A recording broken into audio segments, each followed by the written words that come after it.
She lay trapped and bleeding, a victim of a brutal snare left behind by those who see wild predators as enemies. Rogue herders or poachers didn't care what suffered, as long as it stayed out of their way. But wildlife biologist Jake Connolly didn't look away, and what he did next changed everything. Just wait until you see the incredible twist that followed, and how justice, in the end, found its way back to the wild. Jake Connolly had spent the last 4 months deep in the Kenyan wilderness, working with a small team of conservationists, tracking large predators for a preservation study. It wasn't just research, it was a mission. Every paw print, every movement on the tracker, every distant roar was part of a fragile web of life he had sworn to protect. By now, he'd seen more than enough to understand the stakes. Lions forced off their territory by human encroachment, wounded cheetahs limping through scorched grasslands, elephants vanishing without a sound. But nothing he had encountered prepared him for the sound that shattered the early morning quiet that day. It wasn't a roar. It wasn't territorial. It wasn't power. It was pain, sharp, guttural, and desperate. Instinct took over. Jake dropped his mug, grabbed his gear, and ran toward the source. The savanna around him blurred as his boots hit dry earth and brittle grass. Birds scattered overhead. Whatever was happening, it was close, and it was urgent. The sound led him to a small clearing, ringed by thorny brush and dusty acacia trees.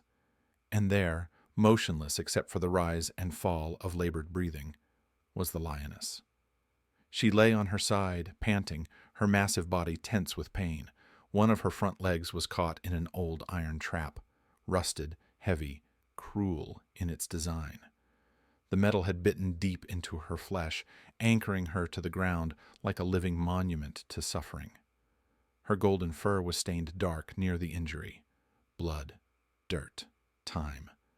Their eyes met. Even in agony, her gaze burned, fierce, untrusting, and defiant. She snarled weakly, tried to lift herself, but her body betrayed her. The weight of the injury, the hours, maybe days spent trapped, had drained her strength. Jake froze for a moment, not out of fear, but fury. These traps weren't from official wildlife management. They were illegal, primitive snares left behind by rogue cattlemen or poachers, often set miles from any legal boundary. They didn't discriminate. Anything could step into one: gazelle, leopard, lion. And today, it had been her. He forced down the frustration, unclipped his radio, and called for backup. "This is Connolly. I've got a lioness in a leg trap. Severe trauma, sending coordinates. I need the tranquilizer kit and the mobile vet on standby." No time to waste. Jake pulled the dart rifle from his pack and slowly circled to the downwind side, moving with the patience of someone who had done this too many times before. The lioness growled again, not as a threat, but a warning. "Don't come closer." Jake knelt low, heart pounding. "Easy, girl," he whispered, keeping his voice calm. "I'm not your enemy." He fired the tranquilizer. The dart struck with a soft hiss. She thrashed once, then again, before her body slowly settled into stillness. Jake waited the necessary minutes, watching her chest rise and fall until he was certain she was sedated. Only then did he approach.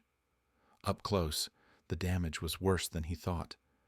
Her leg was swollen, the tissue torn, the skin around the trap blackened where circulation had been cut off.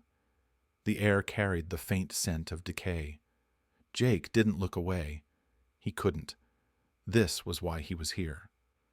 Working quickly, he and the arriving team used bolt cutters to snap the ancient trap apart and free her. Gently, they slid her onto a stretcher and loaded her into the back of the field truck. Every bump on the way to the veterinary station felt personal, like a bruise on Jake's conscience. He didn't speak during the ride. He didn't have to. The silence in the truck said enough. This wasn't just a rescue. It was a rescue from something deeper: neglect, misunderstanding, and a system too slow to act. As the sun rose behind them, painting the horizon gold, Jake looked at the lioness resting in the truck bed. She didn't have a name yet, but he'd already decided she wouldn't be forgotten. This time, the story wouldn't end in silence. They named her Mara, after the Mara River, which winds like a silver thread through the golden savannas. A river that endures droughts, floods, and time. It felt right. She had survived something she shouldn't have. She deserved a name that meant resilience. Mara was young, maybe 5 years old, not yet in her prime, but old enough to know the rules of the wild. The veterinarians noticed the signs: calloused teats, slightly worn. She had nursed cubs.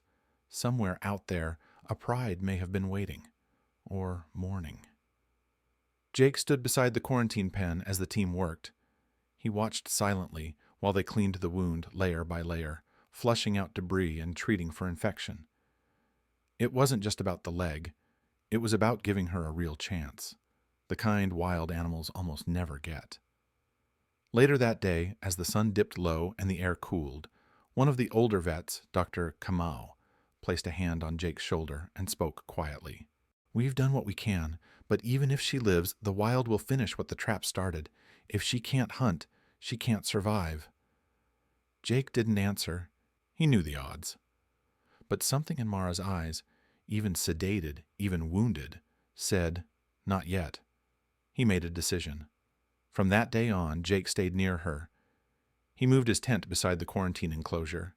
He skipped trips to town. While the others rotated shifts, Jake remained constant, watching, waiting, hoping. At first, Mara was all instinct, defensive, guarded, untrusting. Every movement from Jake was met with a low growl or tense stare. But he never flinched. He didn't try to tame her. He just showed up. Every morning he brought fresh meat. Every evening he sat nearby reading notes, whispering updates into a voice recorder. Over time, the growls became silence.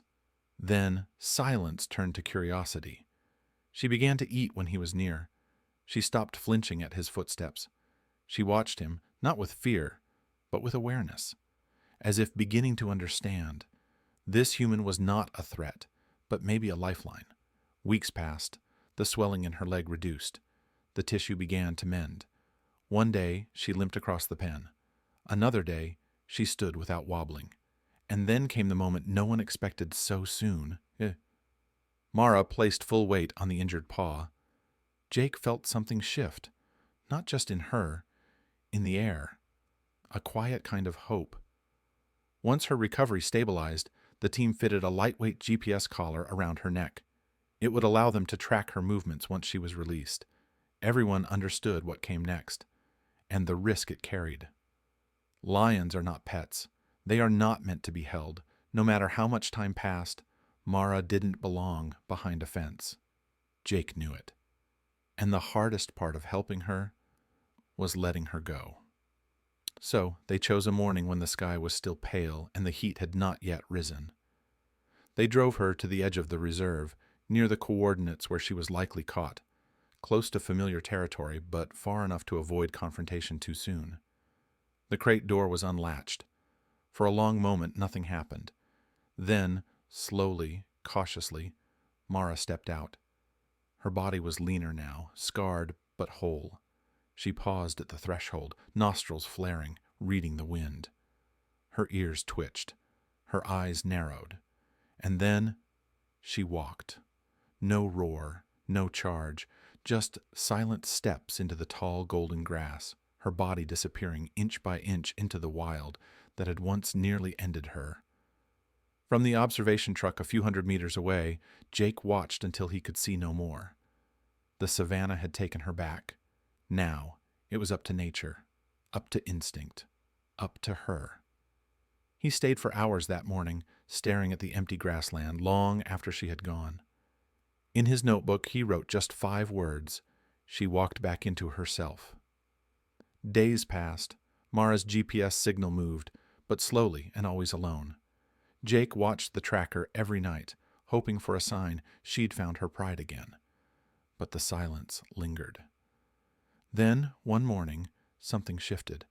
Multiple lion signals appeared near Mara's, all converging in one spot. Jake's heart raced. He grabbed his gear and with 2 rangers sped toward the location. Through the lens, they spotted her, standing near a low ridge. 3 lionesses approached, followed by a massive male. Tension hung in the air. Mara didn't move.